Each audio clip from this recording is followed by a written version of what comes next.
Virginia organizing has been working on restoration rights since 1999, where they held the first restoration of rights workshop just to organize individuals coming out of the penitentiary who would like to get their rights to vote back or even know the process.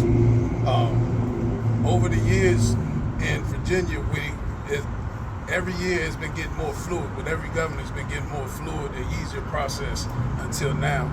I can remember when I came home from the penitentiary in 2000.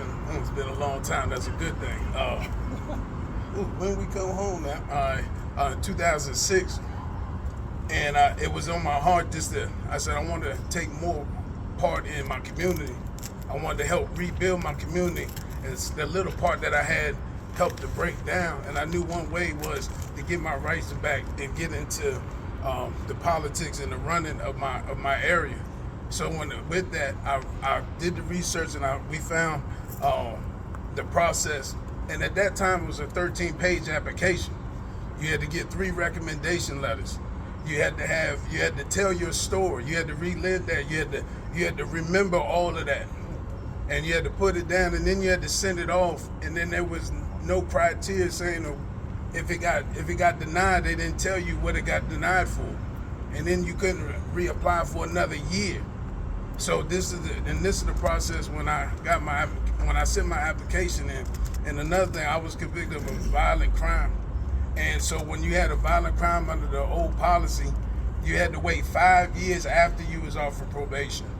So you get out, you serve probation, they let you off, you got to pay your fines off too. Then it's 5 years after all of that starts, and then you apply for your rights to vote back. And then they can still deny you.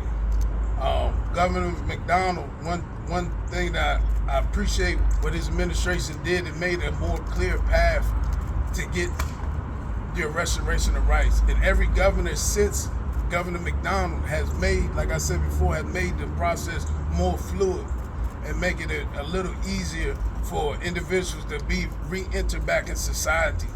People make a mistake, then we get sentenced, you serve your time, you pay your money, and then you want to get back into the community.